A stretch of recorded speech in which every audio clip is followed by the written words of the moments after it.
Welcome, everyone. This is Ron Visconti, and I'm with Phase 2 Careers, and we have a great topic today, resilience and commitment in your job search. And I couldn't think of a better person to, conduct us on this webinar than Dr. David Petrove, and we'll introduce you properly in just a second.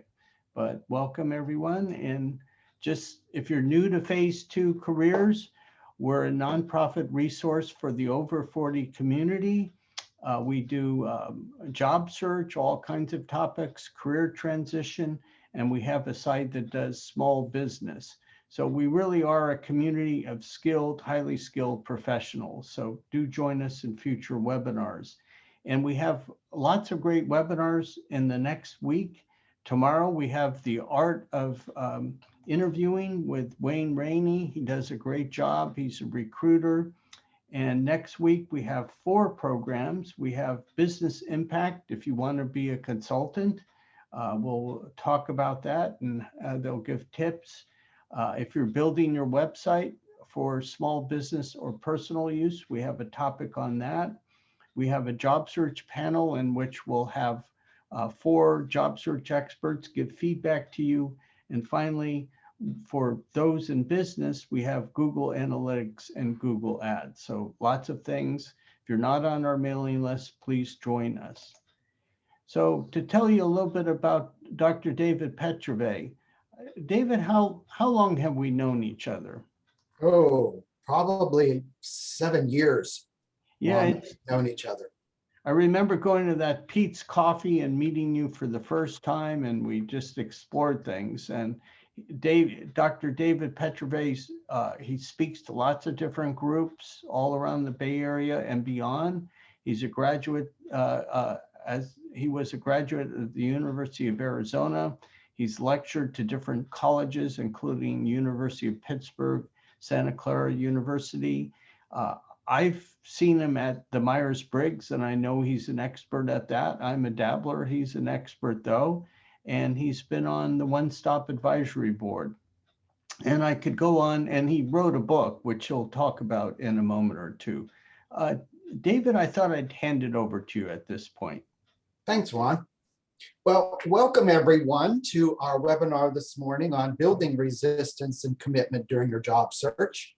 As Ron said, I'm Dr. David Petrove, and I will be facilitating today's webinar. So in preparation for that, I thought I'd go over some of the learnings that I've had since we've begun to live our lives on Zoom as the pandemic just took over in our lives, let's face it. So we know that doing Zoom presentations are very different from doing in person. And thinking about that, what I'd like for you to do is to right now turn off any distractions that you might have. That includes your cell phone, any conversations you might be having with family members that aren't of an emergency nature, anything that will take your attention away from our discussion today. I'm going to also ask that you have paper and pencil with you, because you will be doing writing during today's webinar. And as Ron said, you will have access to the PDF of the slides afterwards. But part of it is also using that information as part of today's webinar. Whenever possible, I would really like for you to turn on your videos so that we can see who you are. Imagine that we were doing this in presentation and I was constantly dealing with, you're in your seat, you're not in your seat. Well, where are you? And again, it's about having your full attention. So unless there is a serious reason why you cannot turn on your video, please use that function in today's presentation. And we'll also be doing some breakout rooms where I think it'll be important for the other people to be able to see you. Finally, we're going to be moving from slides to the gallery, which is different from what we would be doing, obviously, in a live presentation. And I just wanted to set up those little housekeeping chores with you so that we can make the best use of today's time together. All right, that being said, Ron is going to be my Vanna White. He's going to be advancing the slides as I give him directions. So Ron, we're ready to take a look at our objectives today in the next slide. All right, what we're going to accomplish today, or hope to accomplish, is to look at how resilience and commitment relate to your job search. And then you'll be developing 2 tools each related to resilience and commitment. The last time I did this for a group, we looked at 11 tools. That was way too many. So I needed to dial back in something that's realistic and that we can cover in depth during the time that we're together. Before we go on to the next slide, if you have attended any of my webinars along these same topic lines, and you remember the difference between change and transition, go ahead and unmute yourself and say, I can share that.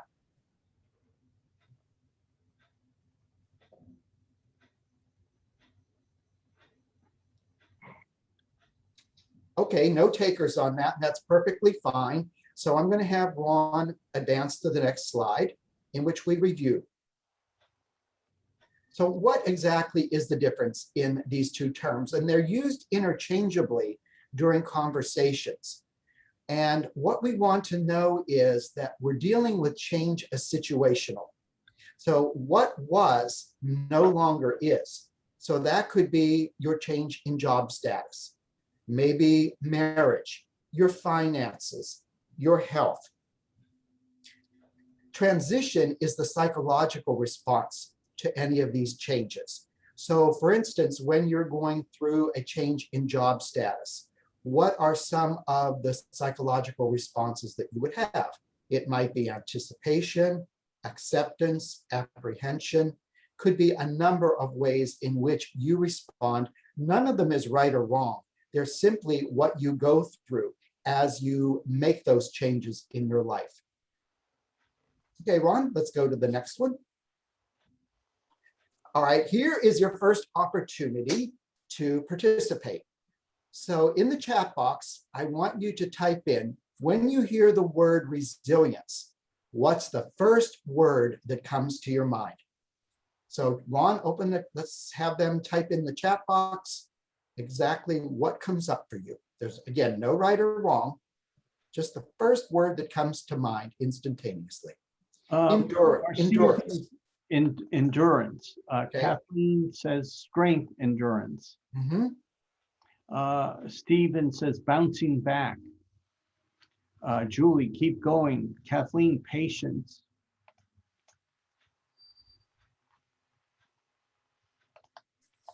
Okay. Persistence. Good. Faith from Kathleen. Great responses from people. All right, as you look at that coil, you know, as Steve pointed out, it's about bouncing back. And let me give you a brief story about resilience in my life and never giving up from Marietta. Yeah, I saw that. 3 years ago, I experienced a heart attack and went to the emergency room and ended up in the hospital and had my first set of stents put in, then came back for a second set of stents 2 weeks later. Well, with that 2-week one, I informed the doctor that I had a client at 1 o'clock and that he needed to release me from the hospital no later than 11. And guess what? He did. And I met with that client at 1 o'clock. Now, where does resilience come in? I looked back at this and I thought resilience is really our attempt to return to what is normal and familiar. So for me, as soon as I was able to return to that, it was like my life could continue. So as you think about resilience, you may want to think about it in those terms. How quickly can I get back to what I consider to be familiar and normal in my life? It may not be exactly the same, but it will feel better than what I felt earlier on. All right, let's go to the next slide. Great responses. So as I said here, it's your ability to recover from something unfortunate in your life, like for me, a heart attack. And it's also about the emotional energy that you store up to use during such challenging times. And we'll go over what those emotions are and how you're using them. So let's go to the next slide. So some of the circumstances that would involve the need for resilience would be when you're out of work. So you're in job search mode. Maybe you're experiencing an illness like I did. Perhaps someone that you love has died either from, what was to be expected, unexpected, could be COVID related. You may be going through a divorce. That's a change in your marital status. Maybe there's a loss of assets based upon what's happening in terms of not working. And finally, I think one that we can all identify with is living through the pandemic and the need for resilience there. And certainly if we're looking at returning to what's familiar and what's normal, I'm not sure exactly when that's going to happen. I've heard it may be another 2 years before we reestablish a new norm for how we live our lives. I wish it was earlier, but doesn't seem to be that way. We talked about building your emotional reserves.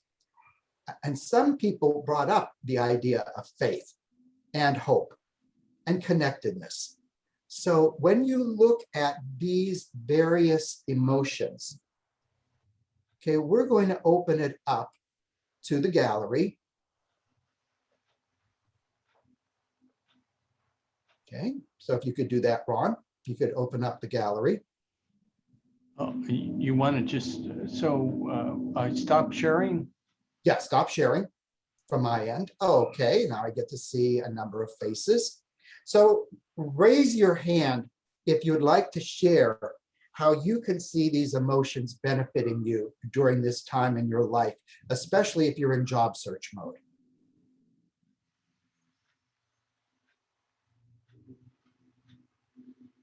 Okay, Kathleen, I see your hand raised. Okay, are you on mute? Yeah, Okay. you are. Yeah, you'll have to take yourself off of mute whenever you're sharing. So if you can do that, Kathleen. Just click on the little mute icon at the bottom left side. Okay, and it's not working. Okay, all right, that happens. This is one of the drawbacks to using Zoom. It's not always technologically friendly. Is anyone else want to share how they think having these types of emotional states present can help you at this time?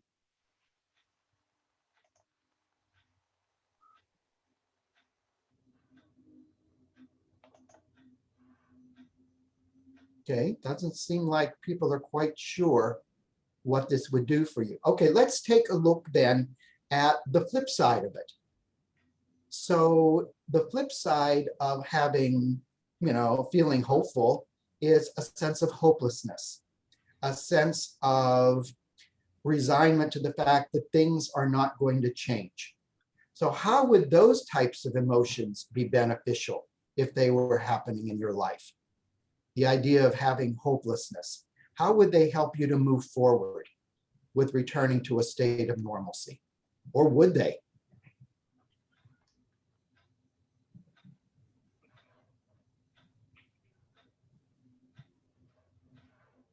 All right, so let's go to a little bit of a switch here. And that would be, if you believe that, okay, can we see the list again? Ron, can you go back to the list? Miyuki would like to see that list of emotions. I think it's on, there it is. Okay, hopefulness, optimism, connection, faith, gratitude, security, belonging. These are just a few of the emotions that can help you to build your sense of resilience. So how do you see these as benefiting you during this time? Raise your virtual hand if you'd like to share that. Okay, Stephen. I think it takes a lot of faith to get through times like these, especially in regards to COVID. and also a degree of hopefulness and optimism, because if you don't have optimism, you think it's just going to get worse and worse and worse. Okay, that's a great response. And I think part of what Stephen is talking about is what we call self-fulfilling prophecy. Mhm. If you go into a situation with negative thinking, that's most likely what you're going to experience as the outcome of that, are situations that simply reinforce it. Whereas if your self-fulfilling prophecy is based on these emotions, you watch for a different outcome. Things begin to fall in place for you. So this is one way to focus on asking yourself, which of these am I consciously practicing today in my life that are going to help me to become more resilient? All right, Ron, let's move on. Okay. Yeah, Craig says it's a degree of ego and self-confidence. Yes. You did have a hand up from Marcia. Okay, Marcia, what would you like to share?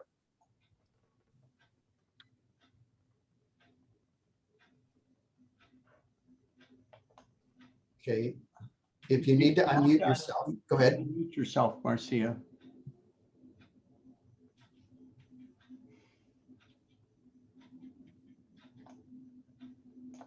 Okay, I guess we can move on. All right. We're going to talk now about the first tool of resilience, and that's challenging negative messages. Remember, we talked about the self-fulfilling prophecy. Looking at these 5 statements, just read them to yourself. If anything like this or similar sounds familiar to you, I want you to drop a 1 into the chat box. If none of this sounds familiar, put a 2 in. 1. Okay, there's another 1. Another 1. Another 1.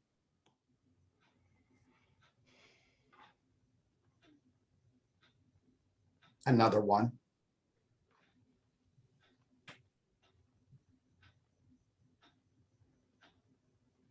Okay, another 1. Don't see any 2s.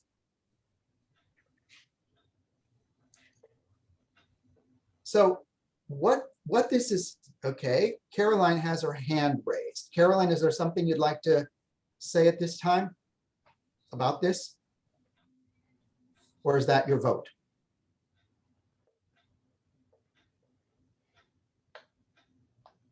Okay, it might be Caroline's vote. All right, so what this is telling us is, and telling you, if these sound familiar, you're not alone. You're not the only one going through this. And that can be oftentimes reassuring. Oh, I thought it was just me. It's not.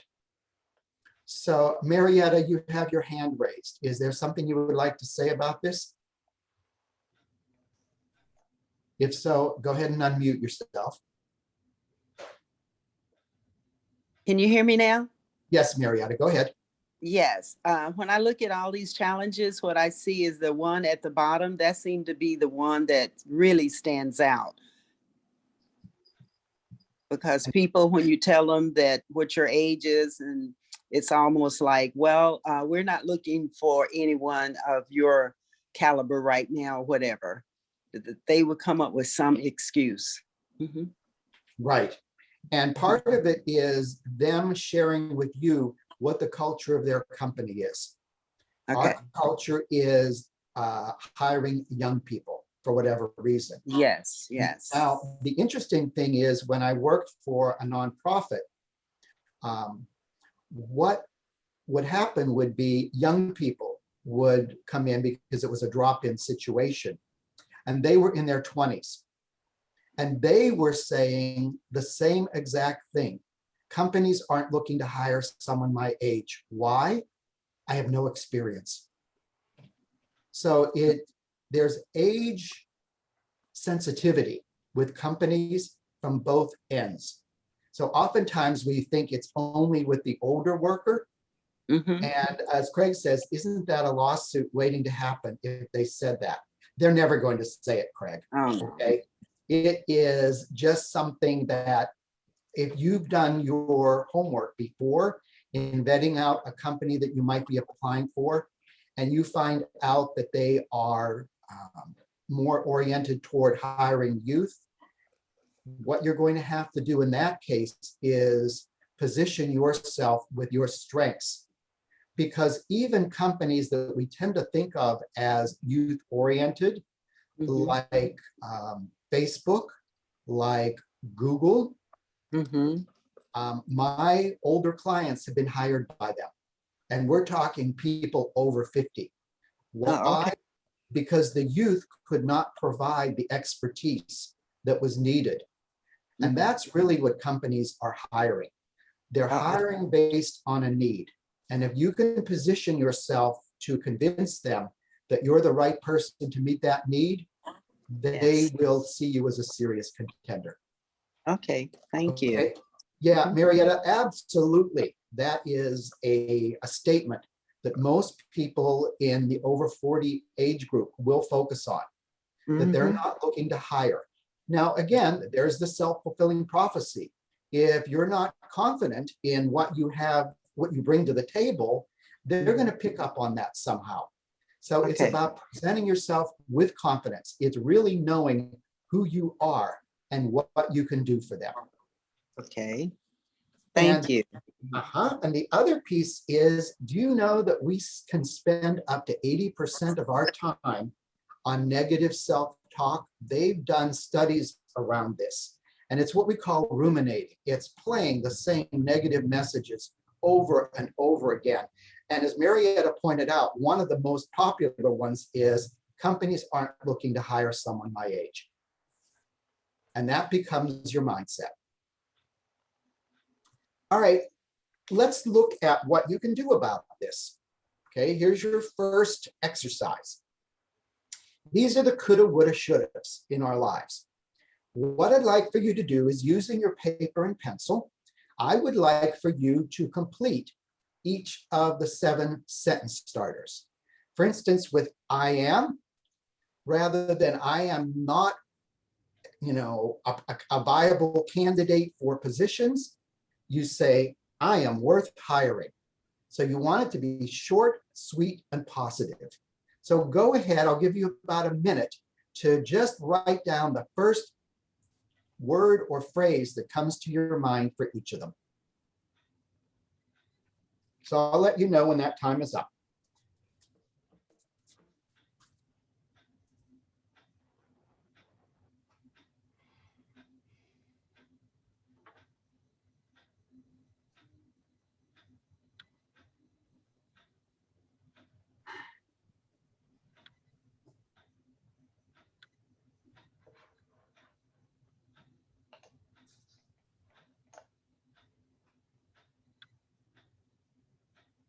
Okay, you have about 30 seconds.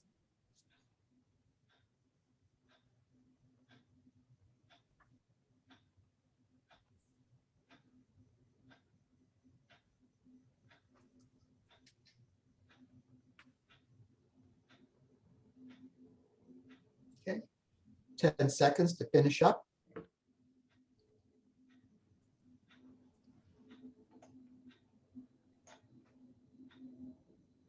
All right, we'll end there. And as Ron said, you'll be getting a copy of the PDF and you can always add to it. Looking at what you've written, we're going to open up the gallery. So we can do stop sharing there. Okay. And what I'd like for you to do now is raise your hand, unmute yourself, and tell us, after you've written these, how does this contribute to building your emotional reserves? How do you feel now that you've made these kinds of positive statements that are about your resilience?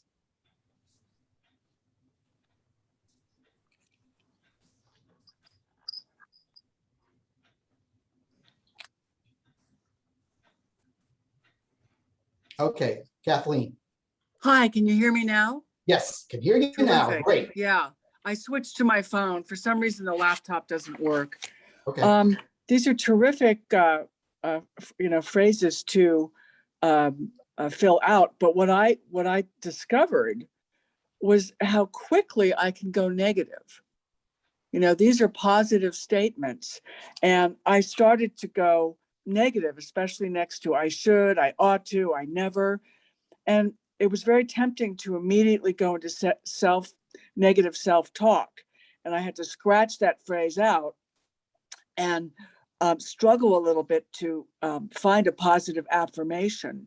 I think the way it contributes to resilience, off the top of my head, it illustrates a positive self-image that one can take with oneself into like a job interview or a conversation. Does that make sense? Yes, and Kathleen, what did you finally come up with for your I should statement? Oh, let's see. Oh, I should examine my skills. Excellent. There you go. Yeah. I should examine my skills. All right. This is very good. I really appreciate this list. Sure. Any others who would like to share as Kathleen did? Hey, Sean. I started doing okay at the beginning, but then the toward the end, it was kind of hard. It's like the never, always, must, and could have were a little bit harder for me. And I'm actually still trying to figure out what to put in for some of those. But the one I liked was the I ought to, and I put in I ought to celebrate achievements every day. There you go. There you go. Very good, Tashawn. Marietta has her hand up, David. Yes, Marietta?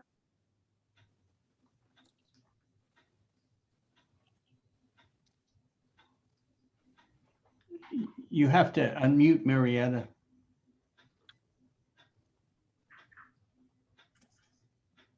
Okay, now can you hear me? Yes. Okay. Okay, I put I should be the best candidate. I ought to improve my skills. I never should say never. All right. So these are some of the things I have to think about the other ones. All right. So here's another little exercise for each of you to do apart from today's webinar.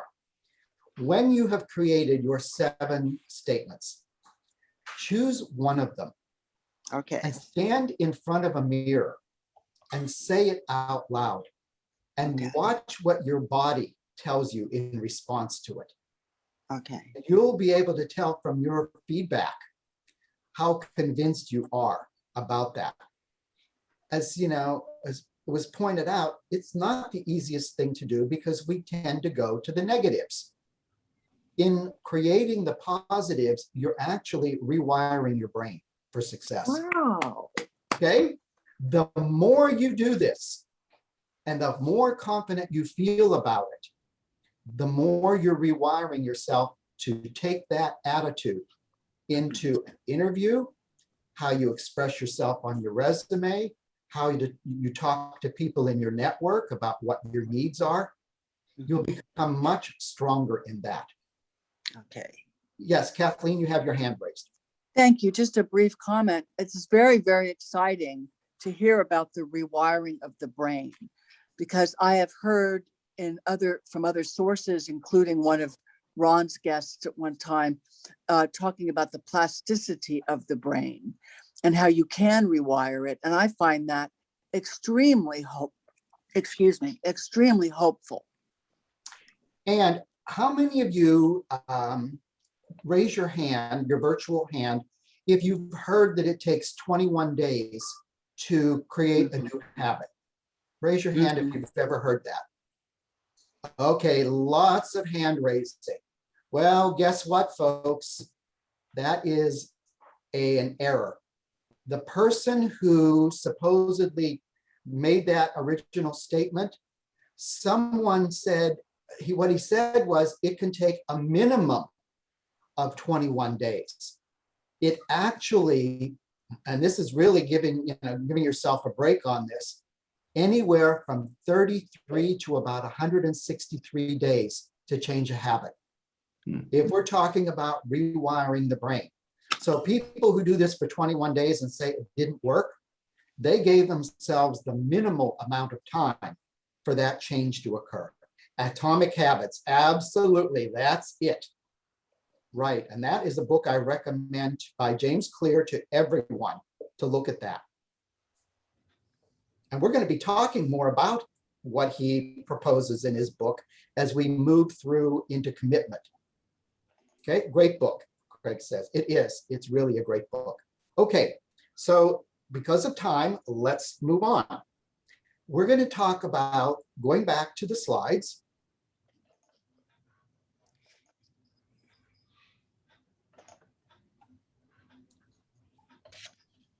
Okay, we'll go to the next slide. Okay, here is the next tool. It is regaining a sense of control. And what is control? You see a person behind the steering wheel. It's about you having the power to make changes in your life as you experience transition. And it's also about the ability to restrict your behavior or that of others. So what I'd like for you to do in the chat box is type a 1 if you think control is about your behavior, or a 2 for it's about controlling other people's behavior. What do you think control is actually about? Yeah, I don't want to control The nobody. power over yourself with the 1 or the power over others with a 2? A 1, 1, 1, 1, 1.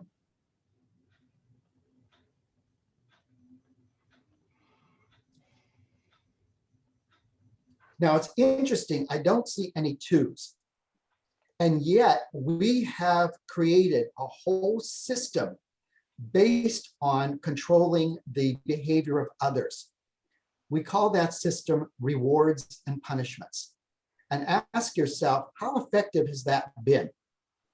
Are we really in control of others? And oftentimes when I'm working with my clients, I have them make a list of situations that they're dealing with and then say, okay, put in one column what you can control, and in the other column, what is all about other people where you have no control. And typically the list of I don't have control over that is much longer.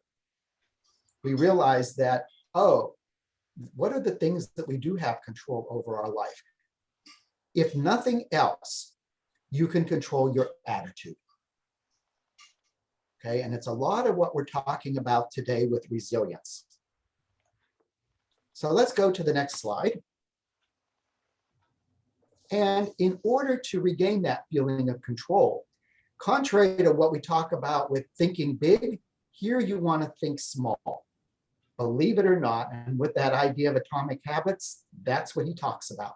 So I want you to write down, what's your goal or destination related to your job search?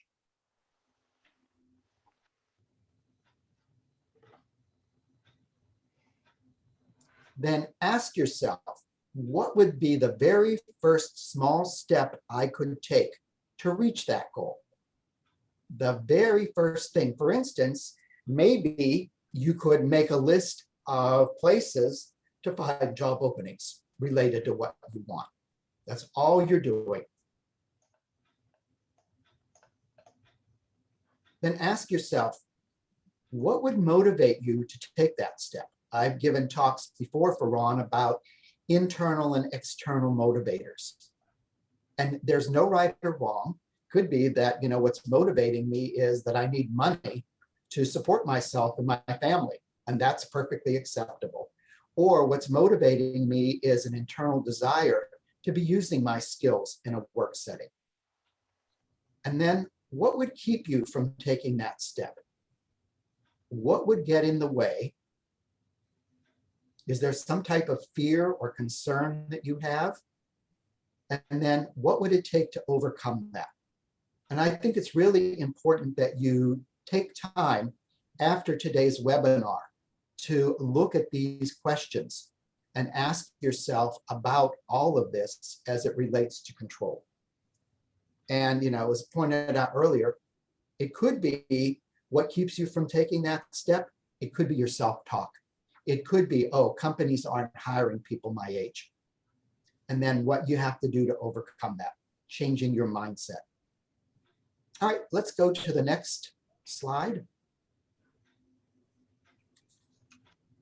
Okay, again, this is about using this time as an opportunity. Maybe this is the time for you to rethink about what you're looking for in life. And this is, I think, what is being referred to in the media as the Great Resignation. A lot of people are rethinking the work that they're doing and saying, you know what?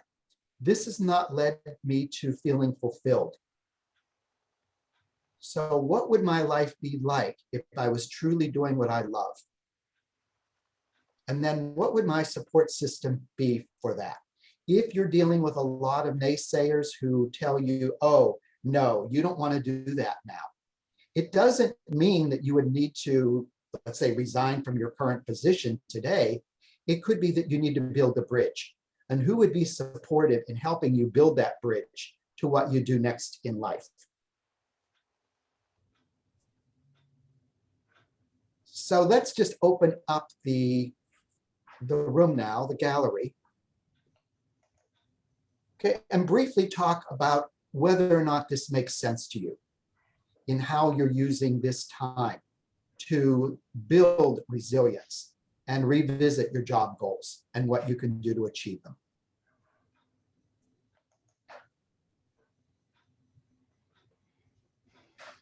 Just raise your hand, unmute yourself, and share what you're doing during this time.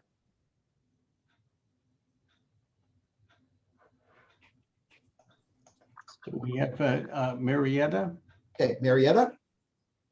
and then Kathleen. Go Okay, right let's- ahead. Okay, Marietta. let's- and then- Marietta. Okay. What I'm doing this time is before all the COVID started and everything, I was looking for jobs at the library on the internet. And I still get a lot of feedback. And so I click into those and I do that. That helps. And then I'm trying to just like you say, think about other things that I could be doing that would help the situation. My home base where I was Catholic Charities. And so a lot of people that come in that are homeless and everything, I believe one of my gifts and talents is encouragement. And so I have to look at other things maybe that I can do as well. Even though you work on the computer there as well. So I would like to enhance those skills as well. Mhm. Great. Yeah. Okay, so we'll talk more about your strategic plan as we move into commitment. Okay. Kathleen? Yes, thank you. The Great Resignation, I've never heard that before. The ways I'm using time before my next, I'm going to just call it my next gig, Mhm. is I do pay attention to self-care. I try to keep a schedule for myself, almost as if I was working a job. I have tasks that I want to perform. I pay attention to the clock. I try not to, let myself wander too much. I think it's important for me to stay in contact with people and to not isolate, because it's easy to be isolated at this time. And then the last thing I wanted to mention, I think for most of my life, I never spoke to people about aspirations. I never talked to people about goals or what I was good at or what I wasn't good at. I just never revealed it. And I'm making a change in that direction, in that I'm talking to people now and kind of standing a little naked in front of folks, because there are some things I think that are positive, and then there are things I think that are maybe not so positive. And I'm willing now at this point to lay everything out on the table, the good, the bad, and the ugly. Great approach, Kathleen. And I'm going to check the chat room here because I think there was a response. Stephen talked about reflecting on his life, career, and exercising, praying, and meditating more. Those are also great approaches to be using at this time. So what's wonderful about what we're doing right now, feel free to take what works for other people and incorporate that into your life and see how that can work for you. Okay, let's go back to the different slides that we have in terms of the next one.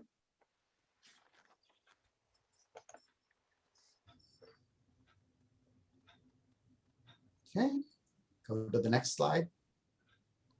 All right, we talked about resilience. Now we're going to move into commitment.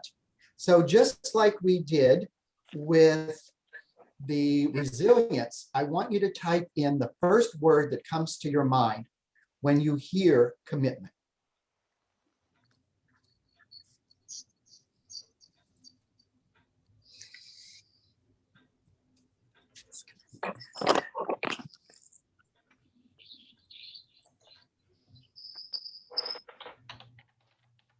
Rigid, focus, promise, obligated,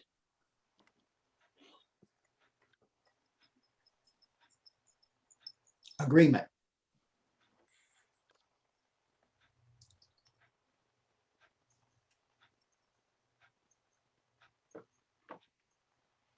so unlike resilience, we have completion, promise, all in. Unlike resilience that tended to have many, many positive responses, commitment is more of a mixed bag. Part of it is, based upon what you may have experienced in the past around your commitments. So it's great that people have been honest in terms of their responses. So let's go into the next slide. And when we think about commitment, it's about binding yourself. Remember, it's about having control over you to a course of action. And action is the key word that we are taking throughout the webinars that I've done on this. And that can be either intellectually or emotionally, where you're binding yourself. Okay, that is 6 words. Thank you. From Larry to everyone. Julie said that is 6 words.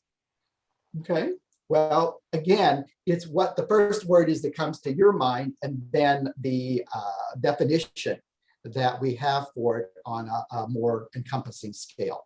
Good to point out. Okay, let's go to the next slide. So here's again what you do on your own, and you're not going to be sharing this with anyone. I want you to write down today, how would you rate yourself on your commitment to your job search? 1 being low, 10 being high. Just write down the number. You're not going to share it with anyone. This is just for you. No, don't have to share it with anyone. This is for you. Glad that you're willing to put yourself out there. Now, if you're looking at that number, are you satisfied with it? You ask yourself yes or no. You don't need to respond to the group. And looking at that number, does it remain the same during your job search, or has it fluctuated based on circumstances?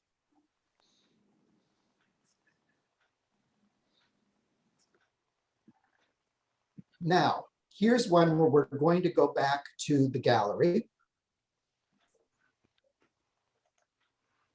And I'm going to ask you, by raising your hand and unmuting yourself, what do you think contributes to those ratings if you're looking at commitment?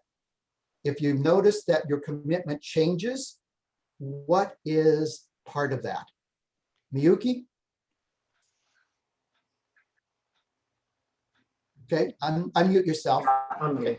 I think that, initially things were going really well. I mean, right now I actually am working, but it's just a contract, so I have to prepare myself for something to come around the corner. So that of course kind of reduces things because of my time. But initially, things were just hopping. Really seemed like just interview after interview. Then because I had kind of some company, one of those companies that on my resume. Now I've changed over to another. I'm working with another company, and I'm not getting the response anymore. I'm just every day I'm seeing a rejection letter from something I've sent out. And honestly, I just got the reason why I just got depressed. Every day I just thought, even though just 2 months ago things seemed to have been different, I didn't get any of those jobs though, But yeah, Okay, so changes in circumstances it can completely. influence your level of. I just never no yeah, suddenly all these rejections have like discouraged me. Okay, so here is something that you might do when you get those rejection letters, because I've had them. I took the letter out onto my balcony and I lit a match to it. And I sent it out there and said, you know what? Literally, it's not worth the paper it's printed on. So it's just their opinion. And we know that highly successful people have experienced tons of rejection letters. Walt Disney went to, I think, over 200 lending institutions before someone finally said yes to Disneyland. And I write about that in my book.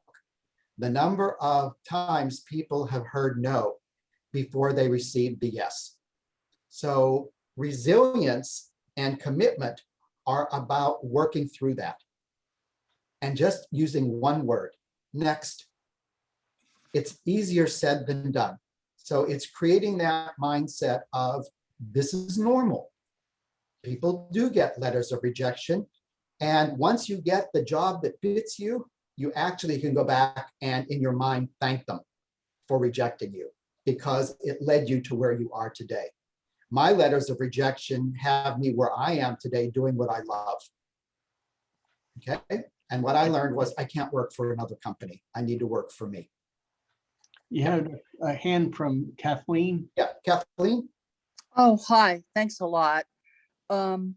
I would say sometimes it's external events. For example, in my situation, not only lost my job, but then I got evicted from my apartment, and then there was a major death in the family. So external events, certainly, but my own habits that I hope to rewire would be procrastination and a real strong ability, or maybe it's a disability, to get really distracted and lose my focus. I'm not. Sometimes I'll put out a course of action, concrete steps, and I won't follow them. I'll get sort of scattered about it. So those are things that are impediments, I think. Okay, so Kathleen, have you read ahead to my slides? Because that's exactly what we're going to be talking about. Oh, well, Okay, great. that's perfect. Okay. What a nice segue. Nice segue. Room, Larry is saying, hey, by the way, the Walt Disney Family Museum at the Presidio is a must-see. Okay, think about what these individuals went through to get to a yes. All right, let's go back to the screen. What I want to point out is what constitutes a successful person is a person who takes action. So we talked a little about what you do to avoid.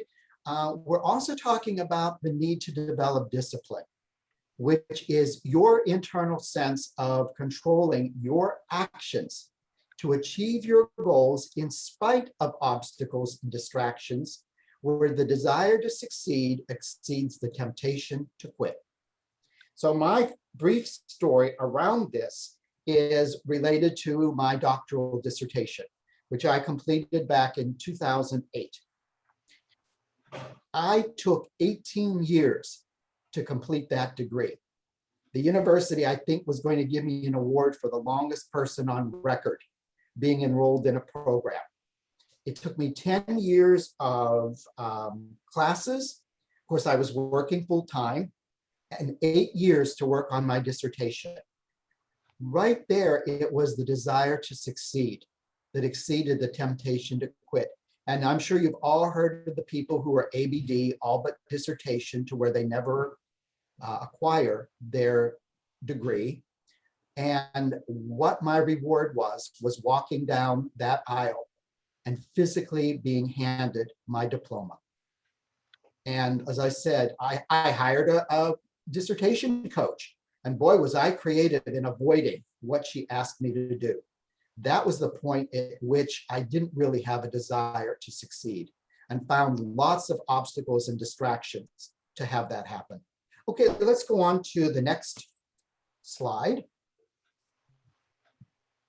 Okay, this is a great tool, creating a contract for yourself, and you're free to make copies of this once you get the PDF, and it will keep you bound to your goal. And remember, we talked about successful people are those who take action. So what will the actions be that you will take that day to achieve your goal? Now, the other question I have for you is type into the chat box if you have an accountability partner, someone that you report to on a daily basis with your progress on your job search. And I'd like to make a point after you're done with this about accountability. Okay. Yeah, I don't see any ones. And you know what? That's perfectly natural. You may want to think a person, yeah, Marcia says yes, she has someone, great. So if you don't have someone, you may want to think about contracting with an individual who will, keep your nose to the grindstone with this, so that when you are tempted to back off from your job search efforts, you simply talk to them about what's going on with you. So Larry had a comment he wanted to make about accountability. Phase 2 has some accountability groups. Larry, did you want to mention it? Yeah, you guys hear me? Yeah. Yep. Yeah, I'm up here at UCSF right now, a little noisy around here. Yeah, we've had an accountability group that just wrote his lead for about a year, more than a year now. And it's what a positive, it just goes into everything that we're hearing right now from David, because we meet on a regular basis. We are held accountable. And I think it goes right to what you're saying exactly with this contract, David. Great. And Tashawn also said that she's working with an accountability group where they meet once a week. That doesn't necessarily have to be once a day, but on a regularly scheduled basis, because our tendency is to, oh, I guess I just didn't get around to it this week. So by actually scheduling a time when you're checking in, it really can make a difference for you. Okay, let's go to the next slide, because I know we're wanting to be sensitive to time here. Okay. So here's the contract. So let's go on. Okay. Discipline, we talked about that. We need to go in the other direction. Okay, let's go on to the next slide. Okay, next slide. Next slide. Next slide. Should be going to number 20. There we go.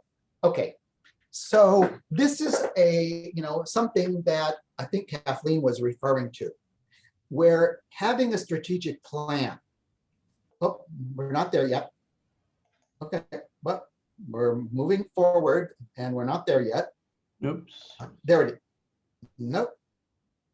Okay, stop there. Okay. What I'd like for you to do is to go through this.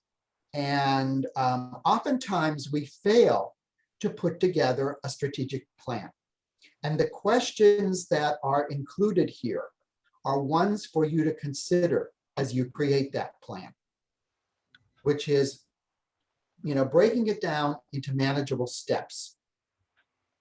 And then also having someone look over it.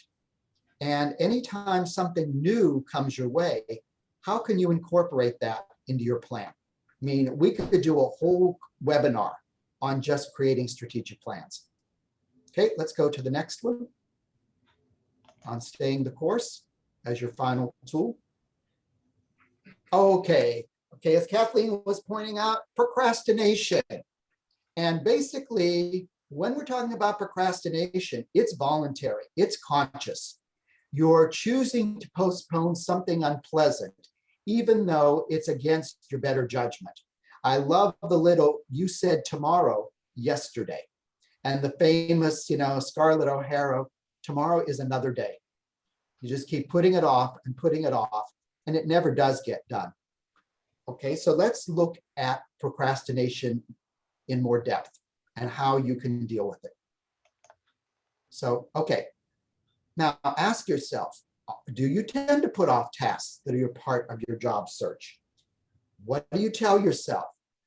This is your self-talk, which is not necessarily positive, which can be something like, I'm just too tired to look for work today, or I never find work anyway, so why bother?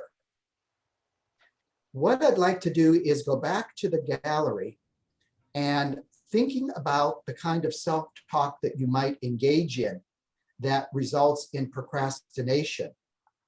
Okay, what do you think is the immediate feeling after you make that decision? Don't do long-term, okay? Think immediately why people would even procrastinate based on how they feel when they do this.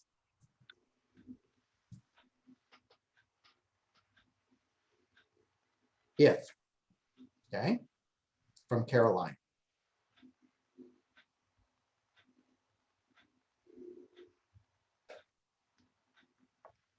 All right, thinking back to the last time you procrastinated, I feel like I failed, okay? Actually, when you feel like you're failing, that is more of a thought, believe it or not. So one way that you can distinguish a thought from a feeling is if the word after it is that, you're feeling a thought. Frustration. All right, let me ask you this. Have any of you ever felt relief after you've made a decision to procrastinate? Whew, I don't have to think about that now. I see Tashawn shaking her head yes. Okay, that's the payoff, by the way. It's a short-term payoff for procrastinating. You can feel a sense of relief. Now, what comes later can be frustration. What other feelings do you have later after you've made the decision to procrastinate? Raise your hand and unmute and tell us what those might be besides frustration. It's a defense mechanism. Yes, disgust. Okay. Kathleen? Embarrassment at myself, kind of that feeling of I could just kick myself. Why didn't I take care of this earlier? Now it's crunch time, and I'm pressured to take care of this. So embarrassment and a little bit of anger towards myself. Okay. So you see the responses that people have given are not positive. In the long run, the outcome for procrastinating tends to be negative. Embarrassment, anger, disgust. Well, why do we do it? Let's go back to the slides. If the result is so negative, why do we do it?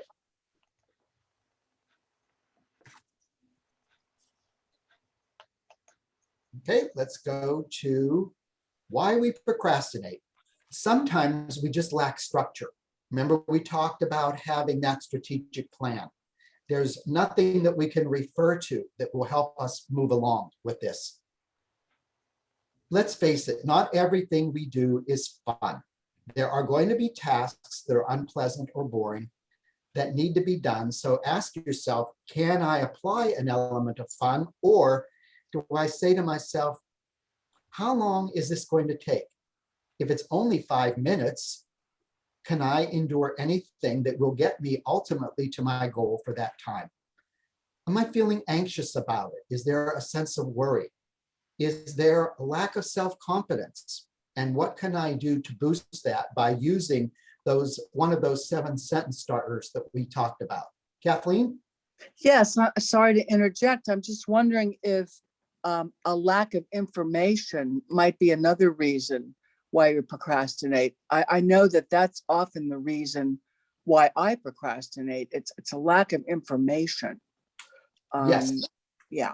And I will often ask my clients, what information do you need to have in order to move forward? And stopping and analyzing what it is that they're dealing with and what's missing.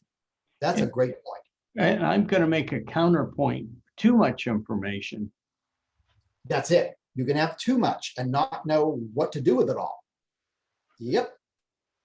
That's a Analysis. good point, Ron. That's a good point. Yes.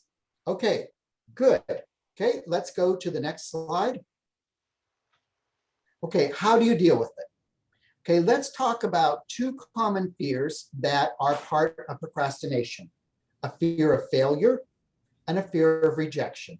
You know, we talked about what you can do with those rejection letters. You can say next, you can say this probably was not a good fit to begin with.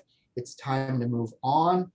With your fear of failure, I want someone to type in the chat box a 1 if they've never experienced failure in their life. Put a 1 if you've never experienced failure in your life.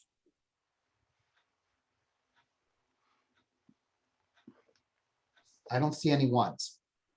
Folks, failure is a part of life.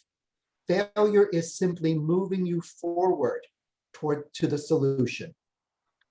Whatever it is that you are wanting to achieve as your goal. You know, think about the famous Thomas Edison story about how many so-called failures he had before we had the light bulb. These are what in psychology are called successive approximations.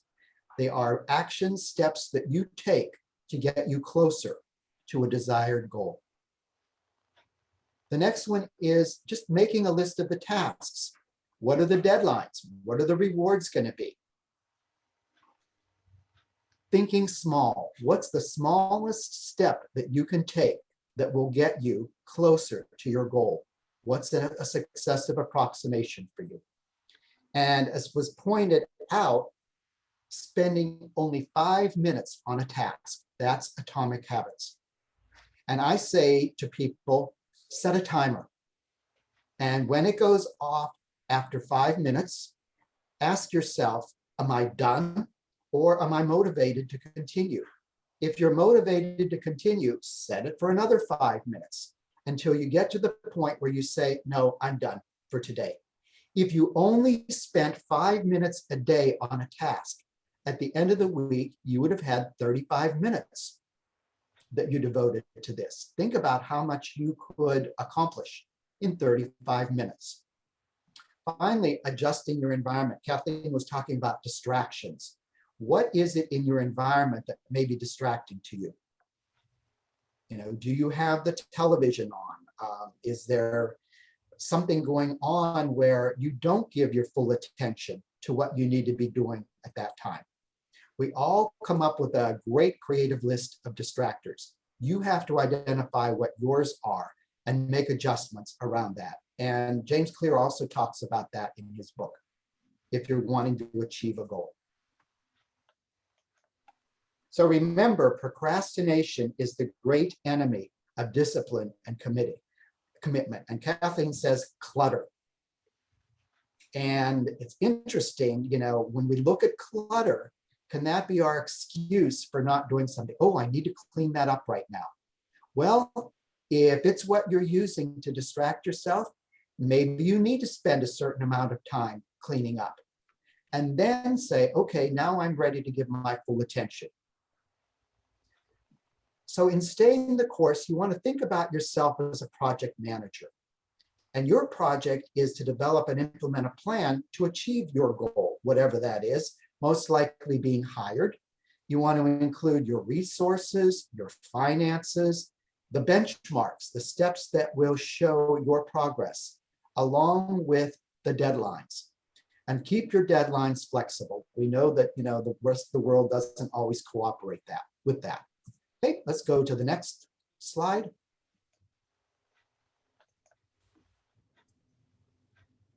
Okay, let's go back one. You went a little too far, Ron. Can you go? Okay, so you want to look at the obstacles again. How would you work through them? What's your flexibility in terms of that timeline? And then again, who do you want as part of your support system for achieving this? Is it an accountability partner? Who are your support people in your life today? You want to stay away as much as possible from the naysayers. Oh, that would never work. If they make that statement, you can ask them, tell me more about that. What might I be missing that I need to address as part of my strategic plan? You don't always have to dismiss it. If they stay negative, you may not want to be talking to them on a regular basis. Okay, the next slide. Okay, the next piece is remaining optimistic. We talked about optimism, and I think Stephen referred to that. So what are you going to do to remain optimistic? Let's open up the gallery. We're getting toward the end of our slideshow. Okay, so unmute yourself and share with us what you're doing to remain optimistic during this time, because things don't always go the way you would like.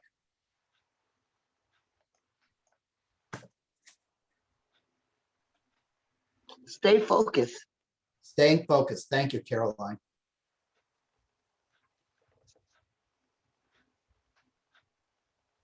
So with staying focused, how many of you have a Post-it with your goal on it that you put in an obvious place, like on your computer? Okay, that's a great idea for staying focused. Stephen says, reward yourself for small accomplishments. Absolutely, don't wait until you get to your final goal. Okay, give yourself rewards along the way. Playing music and prayer will help. Something that's uplifting for you.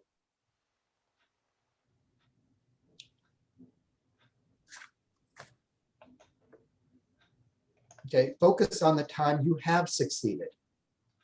Right. We forget about the successes we've had in our lives, and we only focus on what's not working. Focus on what is working in your life today. That's part of gratitude. Really taking the time to be grateful for what is in your life today. Okay, let's move on. Next slide, Ron.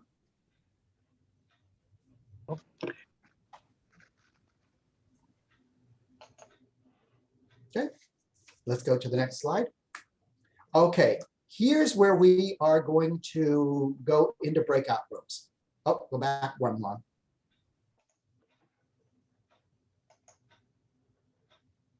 Okay, what I'm going to have Ron do is break you up into groups of 2 and 3. You're going to go into your breakout room and you're going to share with each other one action that you will take starting tomorrow based on what you learned today. One action. So Ron. Groups of 2 or groups of 3? How many people do we have left? We have 13 people, and so 11. So we're going to have 3 groups of 3 and 1 group of 2.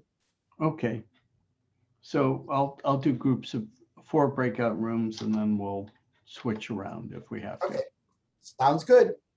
Okay, I'll see you in 5 minutes.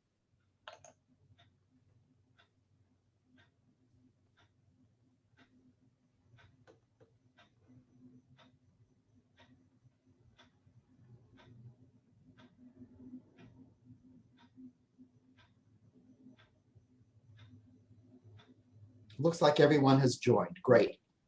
Okay. Yeah.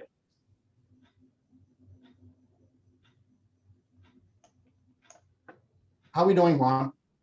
On time, it's 11:14. Okay. So Yeah. it's winding down fine. Yeah, well, I'm at pretty much at the end of the slides after this one. So you tell me when you want to close the the room. Okay, yeah, you could, I think you typically can give them like a 1-minute notice. Yeah, okay, do you want me to set the timer on? Yeah. Let's see.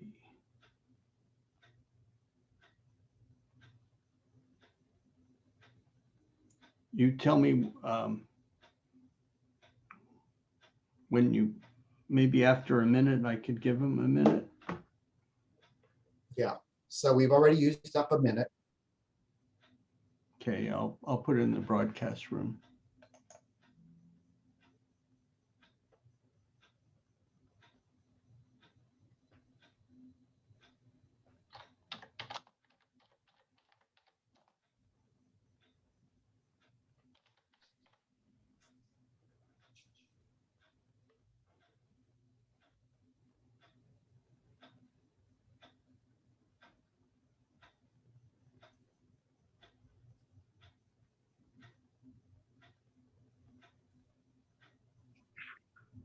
Okay, I'm gonna give them a minute.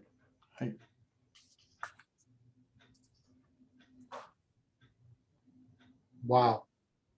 Craig said that both people in his room had their video turned off and were mute. Okay. Well, that doesn't help. Mm. Craig, did you let them know that they were muted?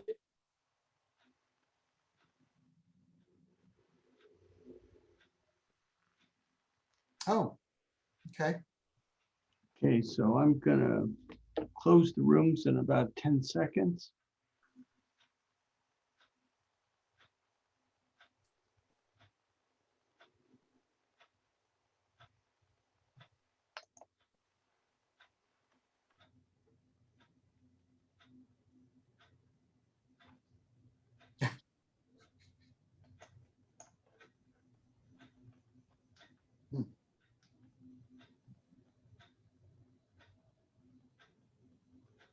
Okay. So you're bringing everyone back in? Yeah, they should all be back in. Okay.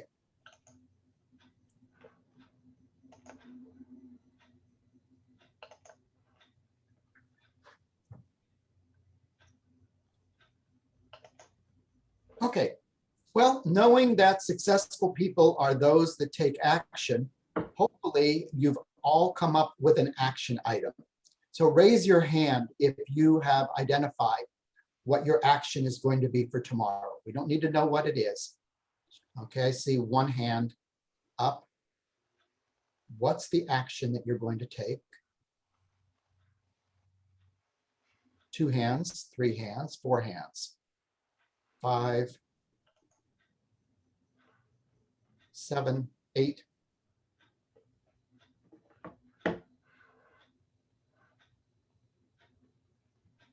All right, if you were one of the 3 people who did, and there's 9, okay? So 2 others. If you haven't come up with an action plan, give some thought to it and ask if anything that we've talked about today has been an obstacle for you in preventing you from taking that action, or any of the fears that we talked about present, and what you need to do to move beyond that. Remember, it's the smallest step that you can take that is an action-oriented statement. So for those of you who did identify an action, great. And ask yourself, is this something that I could share with an accountability partner?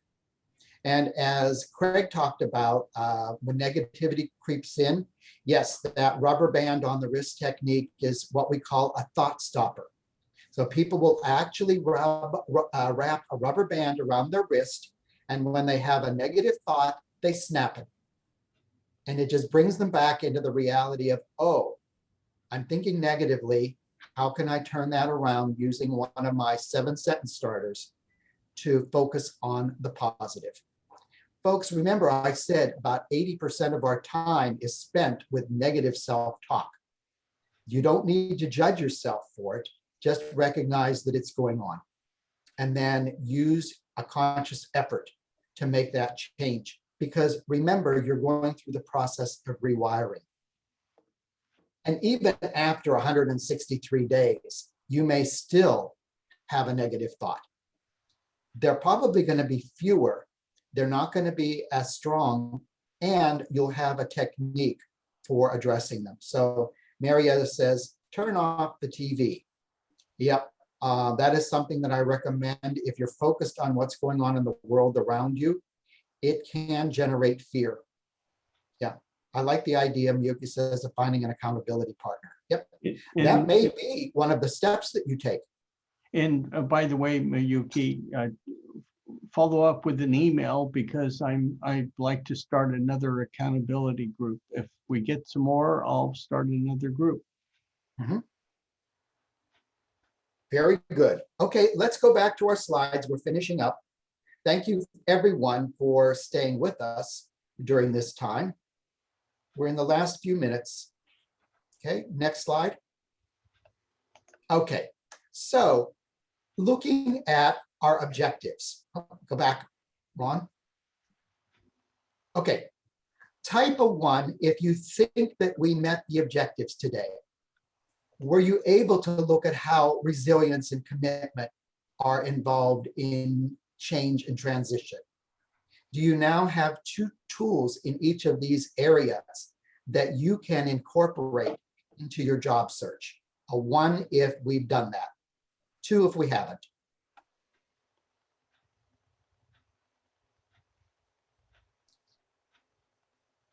Okay. Lots of 1s. Great. Okay, here was a question that came up. Is there a recommended number in your accountability group? I think that my experience has been the more people you have, the more challenging it is for everyone to come up with a common time. So I think that you may want to limit it. When I was doing accountability during the COVID, I had 1 other person. And our commitment was to email each other every morning with what our plan was for the day. It made it so much easier. We didn't have to actually be physically present or virtually present to interact with one another. It was just conducted through email. That's one technique. You can also choose to do it on a virtual level. It's really up to you and what works for you and your partner. But I would say limit the number of people. If you have 8 or more, that can be unwieldy. They can be great conversations that can help you. But I think when we talk about accountability groups, they're somewhat different than a success team. I think there are different dynamics involved. So keep it small, keep it simple. Okay, let's go to the next objective. Okay, any questions? Any questions that you have? We have a few minutes before we shut down today. Burning desires.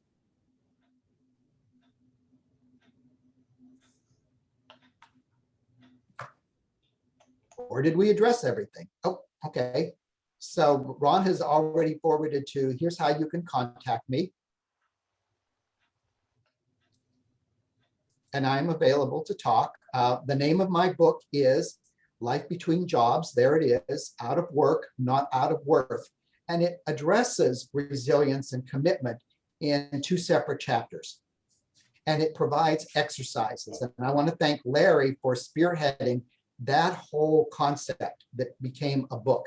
And by the way, I'm now in the process of publishing a companion workbook. Okay. So I think that you'll get even more ideas from that. It's nothing but exercises that you can incorporate into a success team. You can say, okay, this is the exercise we're going to work on for next week, and devote a part of the time to a discussion on that. That should be up for sale within the next few weeks on Amazon. Okay. I'll buy a couple copies there, David, for sure.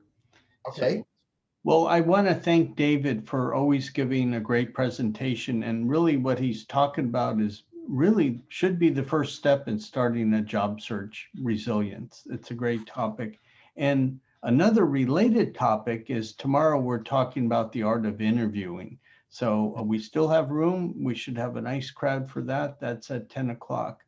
On behalf of Phase 2 Careers, thanks again, David, and you'll get the slides or the PDF momentarily. On behalf of Phase 2 Careers, everyone have a great day.